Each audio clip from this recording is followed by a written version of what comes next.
नमस्कार दोस्तों, study with chemistry में आप लोग का स्वागत है।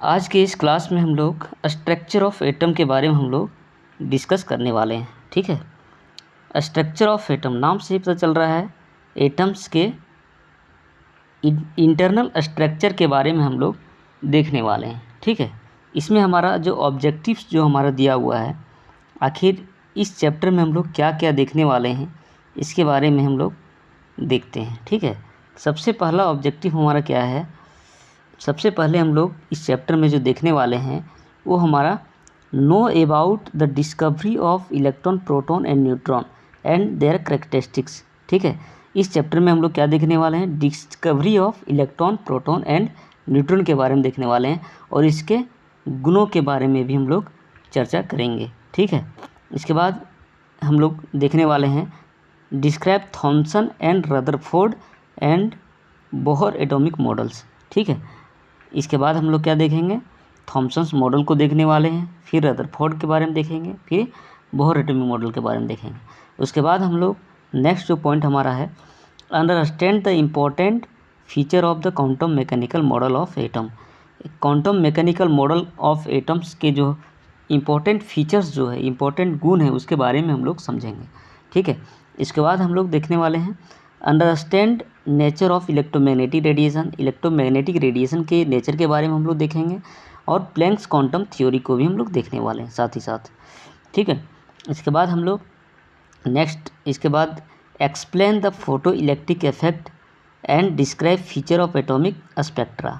ठीक है, फोटो इलेक्ट्रिक इफेक्ट को हम लोग एक्सप्लेन करेंगे, उसके बाद हम लोग एटॉमिक स्पेक्ट्रा के बारे में उसके गुणों को डिस्क्राइब करेंगे।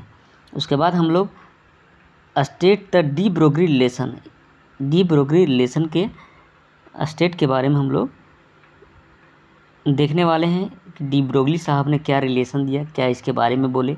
ठीक है, इसके बाद हम लोग हैंसबर्ग अनसर्टेनिटी प्रिंसिपल के बारे में हम लोग देखेंगे। ठीक है, फिर नेक्स्ट हमारा है define N atomic orbital in terms of quantum number. ठीक है, यहाँ पे एटॉमिक ऑर्बिटल को हम लोग डिफाइन करेंगे। ठीक है, इस in terms of quantum number. इसके बाद हम लोग अबाउट प्रिंसिपल को देखेंगे, पाउली एक्सक्लूजन प्रिंसिपल को देखेंगे, hertz rules of maximum multiplicity, और उसके बाद हम लोग इलेक्ट्रॉनिक कन्फर्मेशन लास्ट में हम लोग देखने वाले हैं। ठीक है, तो इस तरह से इस चैप्टर का जो हमारा ऑब्जेक्टिव जो हमारा है, जो उद्देश्य जो हमारा है, वो इन सारे पॉइंट्स को देखना है। ठीक है, फिर यहाँ पे दिया हुआ है the rich diversity of chemical behaviour of different elements can be traced to the differences in the internal structure of atoms of these elements. क्या कह रहा है कि जितने भी सारे डिफरेंट एलिमेंट्स हैं, इसके केमिकल बिहेवियर में जो डाइवर्सिटी जो हमारा है, ठीक है, बहुत ही ज़्यादा डाइवर्सिटी होता है। क्यों होता है? क्योंकि एलिमेंट्स के जो इंटरनल स्ट्रक्चर जो होते हैं, जितने भी सारे एलिमेंट हमारे हैं, उसके इंटरनल स्ट्रक्चर जो हमारा होता है वो डिफरेंट होता है। सभी एलिमेंट्स का डिफरेंट स्ट्रक्चर होता है, जिसके कारण यहाँ पे हमारा रिच डाइवर्सिटी हो जाता है हमारा किसका, इन chemical behaviour of different elements. ठीक है, इसके बारे में हम लोग पूरा विस्तृत रूप से देखेंगे कि क्या आखिर इंटरनल स्ट्रक्चर में क्या डिफरेंस होता है, जिसके कारण हमारा एलिमेंट्स का बिहेवियर डिफरेंट होता है। ठीक है, यहाँ पे अब हम लोग लाइन बाय लाइन देखते हैं। The existence of atom has been propose since the time of early Indian and Greek philosopher who were of the view that atoms are the fundamental building blocks of matter. क्या कह रहा है कि atoms का जो existence जो है वो हमारा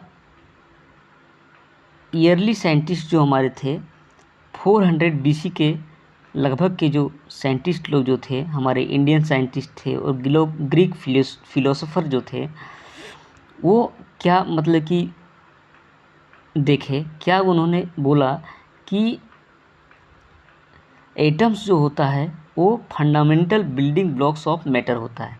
ठीक है, एटम्स हमारा क्या होता है, fundamental building blocks of matter. जिस तरह से हमारा शरीर जो है सो कोशिकाओं से मिलकर बना होता है, ठीक है, एक बहुत सारे कोशिका के मिलने से हमारा एक ऑर्गन बनता है, उसी तरह से यहाँ पे जो भी मैटर हमारा है वो हमारा मैटर का जो सबसे स्मॉलेस्ट पार्टिकल, जो फंडामेंटल पार्टिकल है, वो हमारा एटम्स होता है। बहुत सारे एटम्स के मिलने से हमारा मैटर तैयार होता है, ठीक है।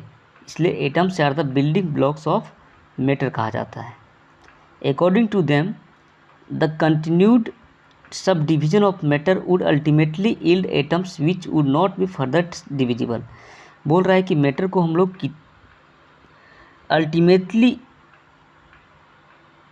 सब डिवीज़न करते करते हम लोग अल्टीमेटली एटम्स पर पहुंचते हैं, और एटम्स जो होता है वो अल्टीमेट पार्टिकल्स ऑफ मैटर होता है, ठीक है, जिसको हम लोग फर्दर डिवाइड नहीं कर सकते हैं।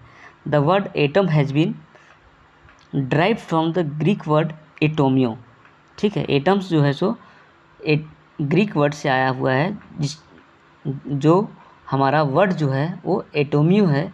एटोमियो से ही हमारा एटम्स आया हुआ है।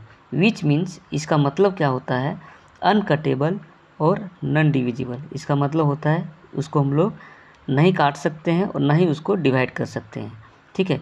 These earlier ideas were mere speculations. ये जो आइडिया जो था वो हमारा क्या था, काल्पनिक था, ठीक है। And there was no way to test them experimentally.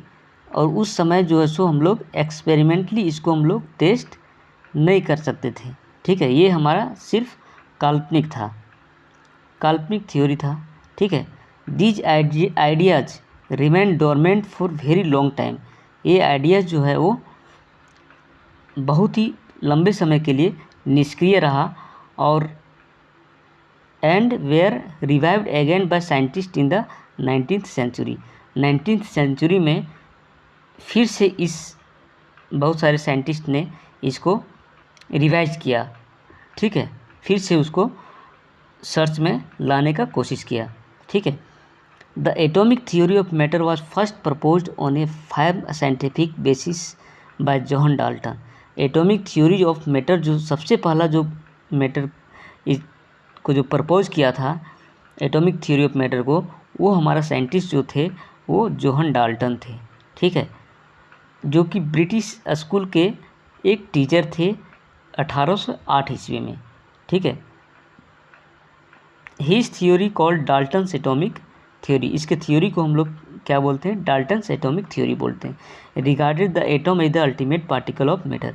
इसका जो एटॉमिक थ्योरी ऑफ मैटर जो था, इसमें इन्होंने क्या बोला कि एटम्स जो होता है वो अल्टीमेट पार्टिकल ऑफ मैटर होता है, ठीक है।